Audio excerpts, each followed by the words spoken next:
Kesultanan Maluku, khususnya Kesultanan Ternate, atau juga dikenal dengan Kerajaan Gapi adalah salah satu dari 4 kerajaan Islam di Kepulauan Maluku dan merupakan salah satu kerajaan Islam tertua di Nusantara yang didirikan oleh Bab Masyhur Malamu pada tahun 1257. Kerajaan ini berkembang pesat karena memiliki lokasi yang strategis di jalur perdagangan rempah-rempah yang menjadikan kerajaan ini sebagai pusat perekonomian di Maluku.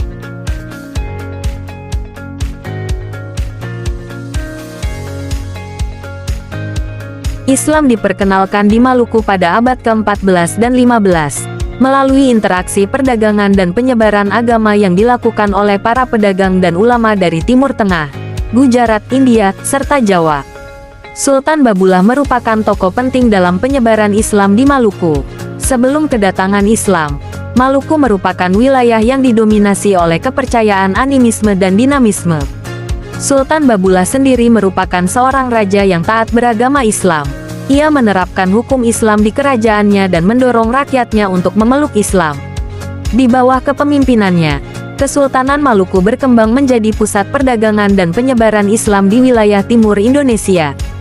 Pedagang-pedagang ini membawa ajaran Islam bersamaan dengan aktivitas perdagangan rempah-rempah, seperti cengkeh dan pala, yang menjadi komoditas utama Maluku. Interaksi perdagangan yang intensif menciptakan hubungan erat antara pedagang muslim dan penduduk lokal, terutama para bangsawan dan pemimpin kerajaan, yang memiliki pengaruh besar dalam masyarakat. Proses Islamisasi di Maluku berlangsung secara damai dan bertahap. Para pedagang dan ulama memperkenalkan Islam dengan pendekatan yang adaptif terhadap tradisi dan kepercayaan lokal, sehingga Islam mudah diterima. Raja-raja di Maluku, seperti di Ternate dan Tidore, mulai memeluk Islam, yang kemudian menjadikan kedua kerajaan tersebut sebagai pusat penyebaran Islam di wilayah Maluku. Selain itu, hubungan erat antara kerajaan-kerajaan di Maluku dengan kerajaan Islam di Jawa, seperti Demak dan Sulawesi Selatan, seperti Goa, juga mempercepat penyebaran Islam di sana. Dengan masuknya Islam, sistem pemerintahan kerajaan tradisional mulai berubah menjadi kesultanan, dan hukum Islam diterapkan dalam kehidupan masyarakat. Islam juga memperkenalkan pendidikan melalui lembaga seperti pesantren dan memperkaya kebudayaan lokal dengan tradisi-tradisi keagamaan, seperti perayaan Maulid dan pengajian. Proses Islamisasi ini akhirnya menjadikan Islam bagian integral dari kehidupan masyarakat Maluku hingga saat ini. Sayangnya masa kejayaan Kesultanan Maluku kini perlahan memudar setelah wafatnya Sultan Babulah. Konflik internal akibat perebutan kekuasaan dan pengaruh kolonial Eropa, terutama Belanda, semakin kuat. Belanda menggunakan taktik divide et impera untuk memecah belah kerajaan-kerajaan Maluku, memicu konflik internal yang melemahkan kekuatan politik dan ekonomi Ternate. Pada abad ke-19, Kesultanan Ternate secara bertahap kehilangan kendali atas perdagangan rempah-rempah, hingga akhirnya Sultan Muhammad Usman Shah dimakzulkan oleh Belanda pada 1915.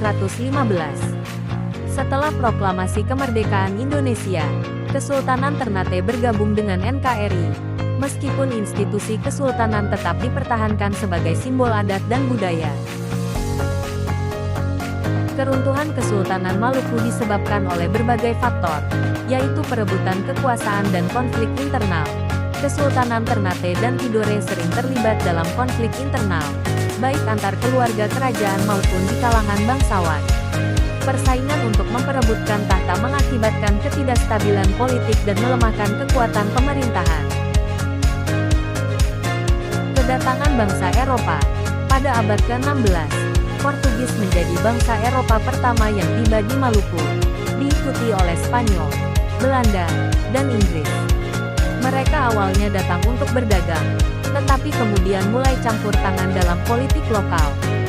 Monopoli perdagangan oleh VOC, Belanda, melalui perusahaan Hindia Timur VOC, memberlakukan monopoli perdagangan rempah-rempah di Maluku. Para sultan dipaksa menandatangani perjanjian yang membatasi kebebasan mereka dalam berdagang dengan pihak lain. Melemahnya kekuatan militer.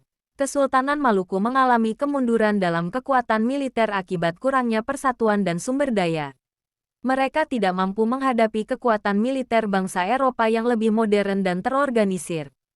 Berdasarkan sejarah yang sudah diceritakan, Kesultanan Maluku menjadi saksi kejayaan peradaban maritim di Nusantara, tetapi juga menunjukkan bagaimana faktor internal dan eksternal dapat memengaruhi keberlangsungan suatu kerajaan. Meskipun runtuh, warisan sejarah dan budaya Kesultanan Maluku tetap hidup sebagai bagian penting dari identitas bangsa Indonesia.